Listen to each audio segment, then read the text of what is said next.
This is Bill Guyman with Crazy Bill TV. Class 2 plop and drop, baby. Class 2 plop and drop.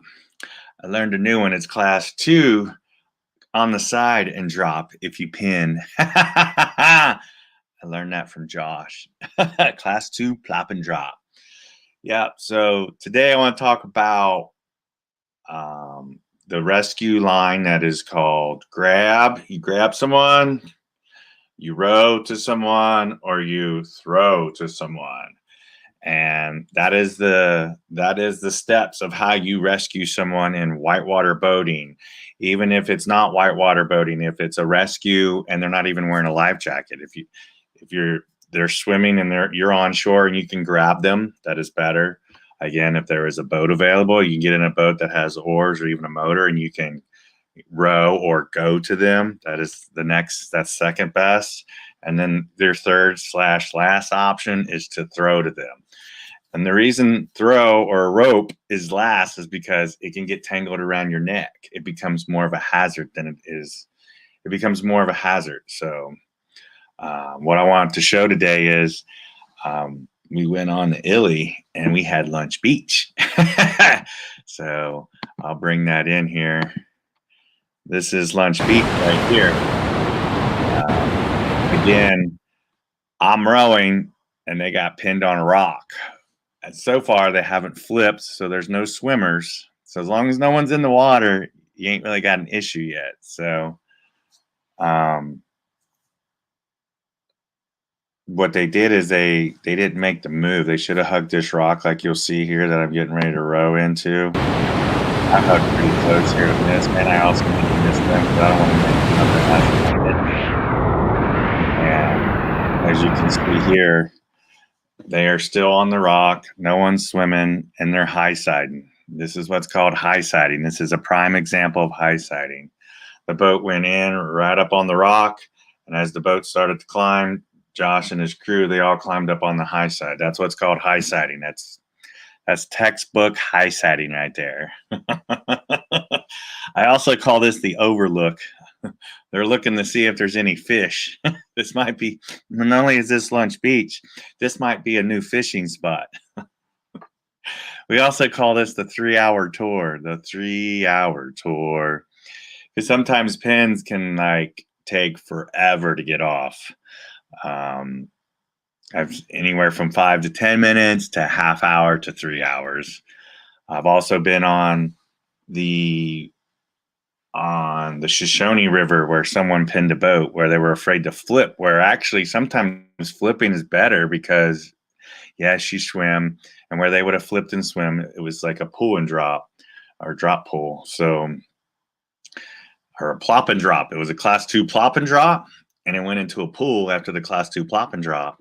And sometimes it's better just to flip because, you know, if it's not a gnarly rapid after the fact, you can retrieve everything. Well, instead of doing that and just flipping and holding onto your boat, swimming the shore and go grab everything, they were pinned on a rock, kind of like this. So you have to think things through. In this situation, you want to be quickly on your feet. If that boat goes, 60, 70 degrees vertical, you want to be up on top of that tube trying to push it back down. Here, I'll let the video play.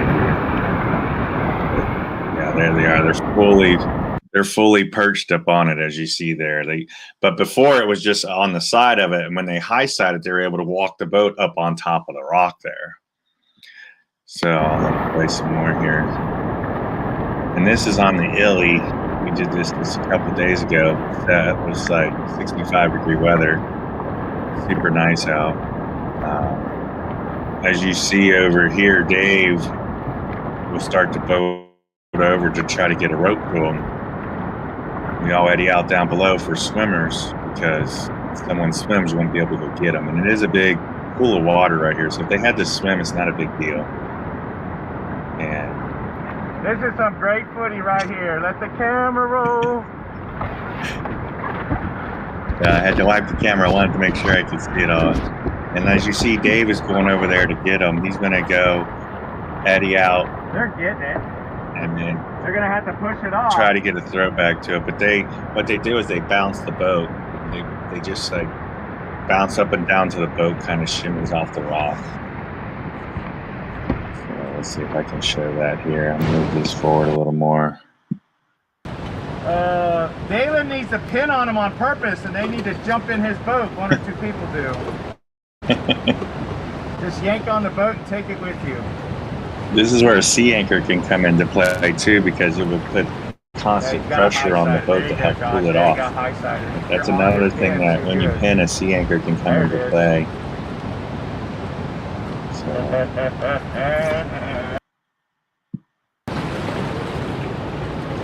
Sometimes it pays to eat the meat, so you don't eat the rock. Yep. Yeah, sometimes you want to go in the bigger stuff so you don't pin on stuff. I mean, yeah, you run the risk of flipping, but pinning can suck too, because I've heard in certain pins where somebody's had to like take a knife and cut the floor out just so the boat would come off the rock or whatever. It's crazy. I don't understand why you couldn't just like deflate it or whatever. But again, this goes back to the grab, row, or throw, and also keeping your brain when stuff happens as far as rescue goes. And speaking of rescues,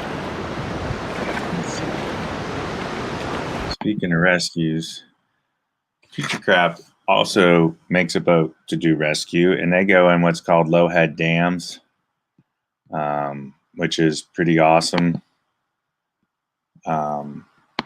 Let's see, why is this being weird? Let's see. I thought I could scroll through it. This is their web page, and that boat is dropping Lower Mesa Falls right here. And with the boat you see me in, I'm with the seatbelt on. It has a Velcro seatbelt, so it keeps you in the boat. So say you were to pin in that situation and the boat were to go up on side, pin on a rock. Normally, most 9 times out of 10, some people swim.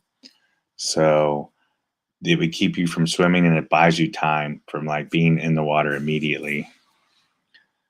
So yeah, back to the grab, row, or throw. When you grab someone, you want to grab them by the life jacket right up here. A 100-pound person can actually pull a 300-pound person into a regular round raft boat. You just got to grab them by the jacket, and then just pull and have them kick with their feet and just fall backwards into the boat. And your weight and momentum and them kicking and them helping you will get them in the boat. To row to someone, yes. I mean, there's also, as you've seen in that situation, there was an eddy on River Right that you could have rowed back up to. So even if you are going to throw, you still sometimes need to row to get closer. Or if there's a rock in the middle of the river, there's always an eddy behind that rock. If you know that there's a hazard and you're going to play safety for a group, sometimes you want to eddy out behind it, either in a creature craft or a kayak or even in a raft or in a cat boat. So then you become closer to like if someone swims. Also as a group, when you're boating, you should, if there's 6 or 8 boats, you should at least, if something happens, always try to stay as a group of 2. So is what I like to do, because the group of 2 works. So if you're going to run something, don't run just a single boat through something. Try to run 2 boats at a time and or closer to each other. And then once the first 2 boats get out, one should at least minimally eddy out, and then to be ready to catch and go get swimmers if you need to. So yeah, it's grab, row, or throw is the big thing. That's what they teach: grab, row, or throw. And like I said, throw bag is great and all, and there's a whole nother, swiftwater rescue, this, that, and the other, but it's really the last thing you really should be thinking about trying to do and use. As you've seen here with them doing this right here, when they get off, they'll finally off and come back, but they work themselves off. And you notice like there's 2 boats down here, there's one up there, and there's actually, they finally get off the rock. They worked it themselves, and they didn't even use a throw rope. Class 2 plop and drop. Yep, class 2 plop and drop, baby. I even wiped the camera to get better footage. And they didn't lose nothing. Awesome. Even Raven stayed on the dog. Yeah, you're recording. That's another thing is that you want to make sure that if you take a dog on a river, make sure they have a life jacket. I mean, it's kind of common sense, but a dog needs a life jacket. Even though they are swimmers, they still need a life jacket. But yeah, I just wanted to come on, talk a little bit about grab, row, or throw. And with technology, things have changed when it comes to safety. Things ain't always the same. New products come out, new techniques come out. And with products and technique, they of course have to be tested just like anything. After 2, 3, 5 years, 10 years, things evolve, things get better. So that's one of the things that the Creature Craft does is takes the swim factor out when you're whitewater boating. 99.9% of the time it takes a swim out. Are there situations where you should unstrap and possibly swim? Yes, there's that very, very minimal time that could happen. But 99% of the time, you shouldn't swim. You should be able to boat the river, put in the boat, and take out in the boat. Not to say that you wouldn't have to do, if you pin even in a Creature Craft and like that situation, you may still have to unstrap, get out of the boat, and work the boat off a rock. Seen that happen in Oregon Hole Gorge. It wasn't even in the Class 5 Death Fang Falls section. It was actually in Class 0 where the current pushed a boat right up onto a rock because the person was so excited that they made the Class 5 section that just because you make the Class 5 section doesn't mean you stop boating. You always keep boating. So, and the other thing with rescue is keep your brain and always be observe what's going on and think your way through where you're at. That's always the biggest help with rescue and self-rescue at the end of the day. And if a situation like that happens, you as part of the group, keep your brain, like you say, eddy out, catch eddies, try to get close to them, have 1 or 2 people try to go up, help, have another 1 or 2 down below in case someone swims. And the reason you want 2 below is because you want someone to get swimmers and then you want someone to go get the boat because you don't want the boat going like miles downstream. You will eventually catch a boat, but another reason why you want to be a certain size group of boats too, like as you get smaller as a group, it kind of becomes more of a liability issue because, with 6, 8 boats, you can do, like I say, the 2-2-2, like 2 people could chase a boat, 2 people could pick up people, and 2 people could be trying to throw them throw bags. That's 6 to 1 boat, and then 1 boat that may still not have run yet. So you can have 1 above person that's pinned and then 1 or 2 trying to get to them and 1 or 2 at the shore. So there is, as they say, there's safety in numbers. So hopefully this was helpful. This is Crazy Bill with Crazy Bill TV. Everybody have a great day. Subscribe, click that bell. And again, as always, see you and you on the river.